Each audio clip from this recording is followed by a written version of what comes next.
নমস্কার, আমার নাম দিয়া সুপ্রা দাস। আমি ক্লাস অষ্টম শ্রেণীর একজন ছাত্রী। আর আমাদের বিদ্যালয়ের নাম খাদাবাড়ি উচ্চ বুনিয়াদী বিদ্যালয়। আজকে আমরা আলোচনা করতে যাচ্ছি বিকশিত ভারত বিভাজন 2025-এর এই বিষয় নিয়ে। আমাদের গ্রুপের নাম রবীন্দ্রনাথ এবং আমরা যে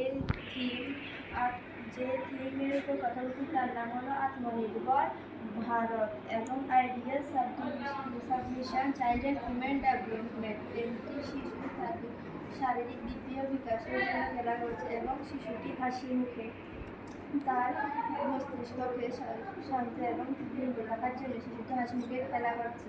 শিশুটি 6 বছর বয়সে বিদ্যালয়ে আঙ্গনে পা রাখেন এবং শিশুটি পরবর্তী সময়ে একটি শিক্ষক রূপে ধারণ করেন এবং শিশুটি মানুষের সেবা করার জন্য নার্স হিসাবেও সমাজে থাকতে পারেন।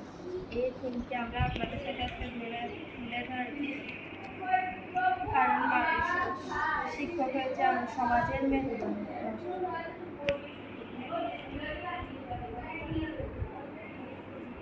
মহিলাদের সার্বিক বিকাশে আমাদের ভারতকে সম্পর্কতার শীর্ষে পৌঁছে দেবে। নমস্কার।